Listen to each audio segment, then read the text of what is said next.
नमस्कार दोस्तों, आज हम बुद्ध त्रयोदशी प्रदोष व्रत की कथा सुनेंगे। प्रदोष व्रत महीने में 2 बार आते हैं, एक शुक्ल पक्ष में और एक कृष्ण पक्ष में। बुद्ध प्रदोष व्रत के प्रभाव से व्रती की सभी आदि व्याधि दूर हो जाती हैं। शारीरिक और मानसिक कष्ट से छुटकारा मिल जाता है। प्रदोष काल का समय सूर्यास्त से 72 मिनट पहले और सूर्यास्त के 72 मिनट बाद तक रहता है। हमारे चैनल पर बने रहने के लिए लाल बटन को दबाकर सब्सक्राइब करें और बेल आइकन को दबाएं। जो भी भक्त सच्ची श्रद्धा और भक्ति के साथ नियम और निष्ठा के साथ प्रदोष का व्रत करते हैं या बुद्ध प्रदोष की कथा सुनते हैं, उनके सभी कष्ट और दुख दूर हो जाते हैं।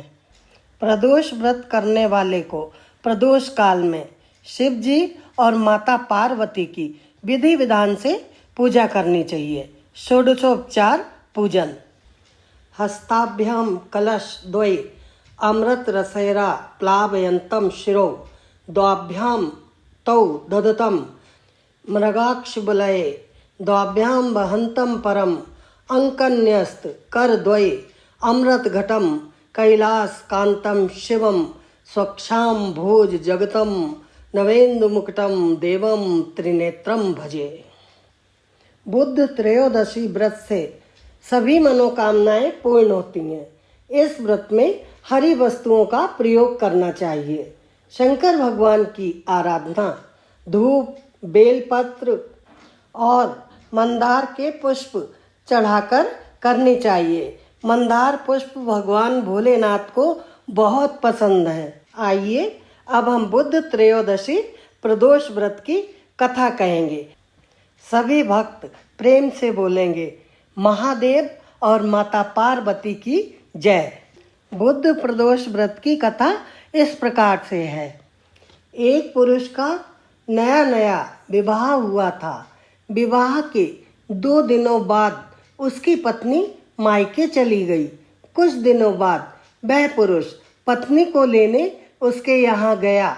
बुधवार को जब वह पत्नी के साथ लौटने लगा तो ससुराल पक्ष ने उसे रोकने का प्रयत्न किया और कहा कि विदाई के लिए बुधवार शुभ नहीं होता है।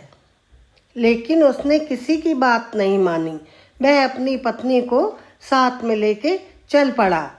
नगर के बाहर पहुंचने पर पत्नी को बहुत जोर से प्यास लगी तो पुरुष लोटा लेकर पानी की तलाश में चल पड़ा।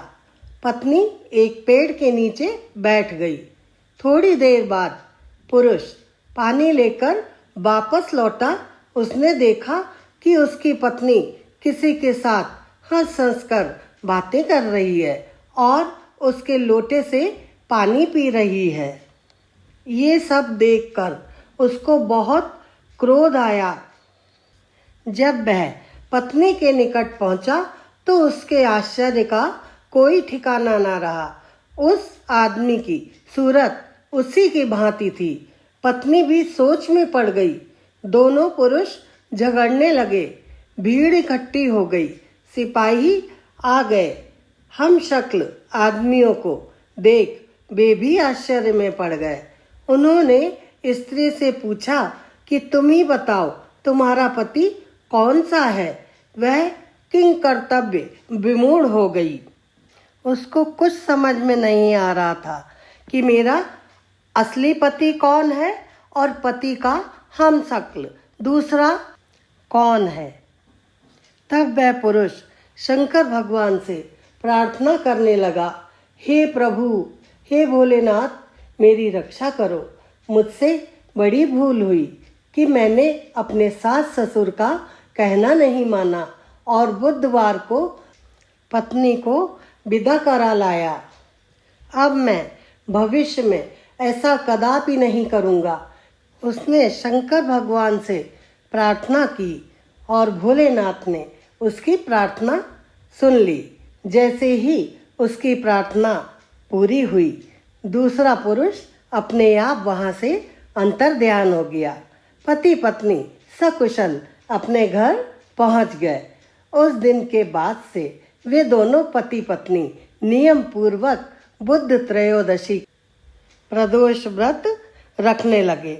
जैसे महादेव ने, भोलेनाथ ने उसकी मनोकामना पूरी की, ऐसे ही सभी भक्तों की जिन्होंने व्रत रखा है और जो कहानी सुन रहे हैं, मनोकामना पूर्ण करें। प्रेम से बोलो भोलेनाथ की और माता पार्वती की जय। ओ